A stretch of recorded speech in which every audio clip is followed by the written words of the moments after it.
Let us see. It is now the 7th video that I am discussing the now.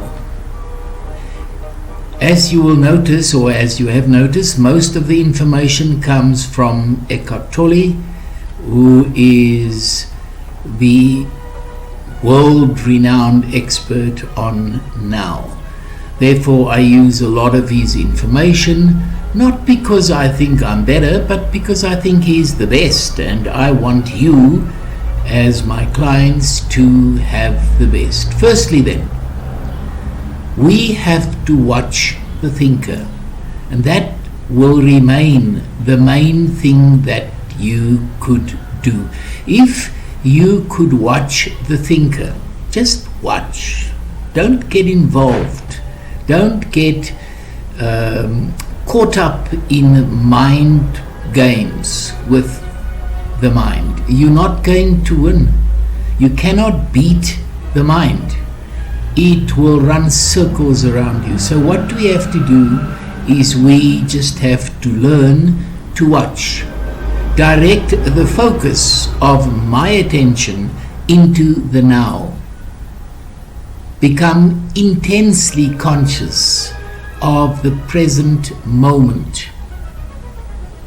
I have to draw my consciousness away from mind activity and be highly alert and aware, but not thinking. We derive our sense of self from content and activity of our minds, and therefore it's very dangerous, because the mind works with yesterday. Because if I believe that I would cease to be if I stop thinking, well, then there's no point in going on, and it's just not the truth. I am not what I thought. I am not what happened to me or what I said yesterday. And then the second thing we do, which is also fatal, it is to use the now as a stepping stone to tomorrow. In other words, my whole time is concentrated on either yesterday or tomorrow, which just isn't right, because we're going to miss the truth. We should not use the future, except maybe in times when you need to. There are times when you need the mind, you need the yesterday to prevent you from making mistakes, and that you have to think about what you're aiming at, what you're planning for, yes. But the moment we get that straight, we need to drop the mind, and we need to get into ignoring this internal dialogue which never ends, and we have to enter stillness. In other words, I have to become the stillness. I have to become the watcher. The mind is good for storing and analyzing and gathering information. Yes, that's what it's good for.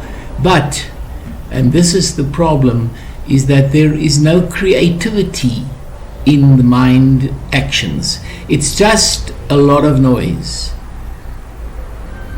and the noise takes me away from concentrating on the now, just relaxing and just going into the stillness, the space of stillness, where I will notice an intelligence greater than the mind.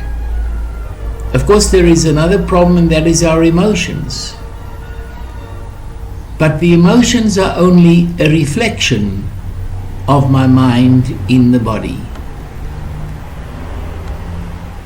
In other words, the stronger the emotions are, the more my body will actually suffer.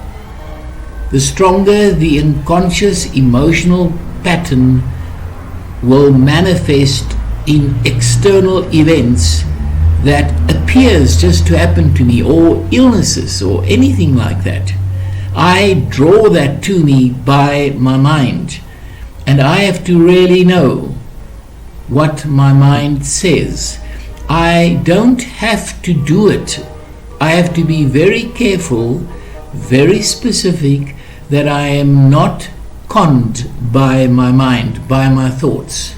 I am not my thoughts, but I am the one watching the thoughts. So if I look at my thoughts, if I look at yesterday, that's fine. But the moment I come to having to create something for the future, having to plan what I have to do, I cannot use my mind, because the mind is just what it is. It's just there to confuse the issue. It's a loud noise that takes away my attention from what I should be concentrating on, which is the stillness. Just to become the watcher and to make sure that I am not drawn in by my mind.